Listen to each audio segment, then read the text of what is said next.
سید المرسلین خاتم النبیین رحمت للعالمین سرکار دو عالم سرور کائنات حضرت محمد رسول اللہ صلی اللہ علیہ وآلہ وسلم کا آخری خطبہ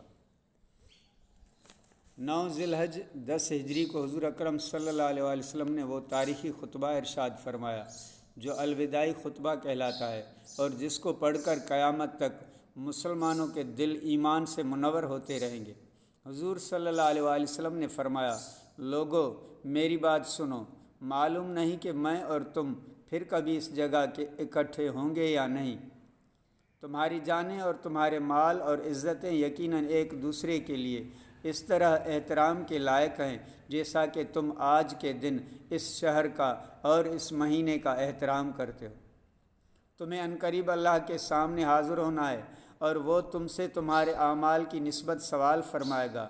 لوگوں، عورتوں پر تمہارے حقوق ہیں اور تم پر عورتوں کے حقوق ہیں۔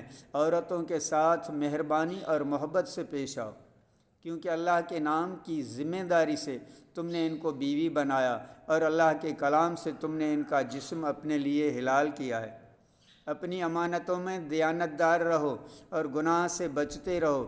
سود حرام ہے، آج کے بعد مقروض صرف اصل ادا کرے گا۔ زمانہ جاہلیت کے تمام جھگڑے مٹائے جاتے ہیں اور سب سے پہلے میں خود ربیعہ بن حارث بن عبد المطلب کا خون معاف کرتا ہوں۔ اپنے غلاموں کا خیال رکھو، انہیں وہی کھانا کھلاؤ جو تم خود کھاتے ہو، وہی پہناؤ جو تم خود پہنتے ہو، اور اگر ان سے کوئی ایسا قصور سرزد ہو جائے تو تم معاف نہ کر سکو تو ان کو جدا کر دو، کیونکہ وہ اللہ کے بندے ہیں اور ظلم کے لیے پیدا نہیں کیے گئے۔ لوگوں میری بات غور سے سنو، جان رکھو کہ سب مسلمان ایک دوسرے کے لیے بھائی ہیں۔ جو چیز ایک بھائی کی ملکیت ہے دوسرا نہیں لے سکتا جب تک وہ خود بخوشی اسے نہ دے۔ اپنے آپ کو بے انصافی سے بچا کے رکھو۔ جو لوگ موجود ہیں وہ ان لوگوں کو جو موجود نہیں ہیں یہ الفاظ پہنچا دیں۔ ممکن ہے وہ لوگ جو موجود نہیں ان لوگوں سے زیادہ یاد رکھنے والے ہوں جنہوں نے اپنے کانوں سے سنا ہے۔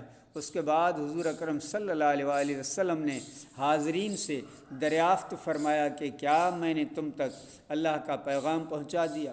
ہر شخص نے جواب دیا، ہاں پہنچا دیا۔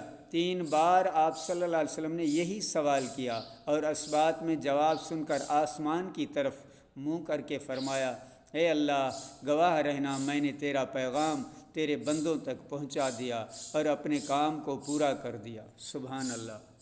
اللہ عمل کی توفیق عطا فرمائے۔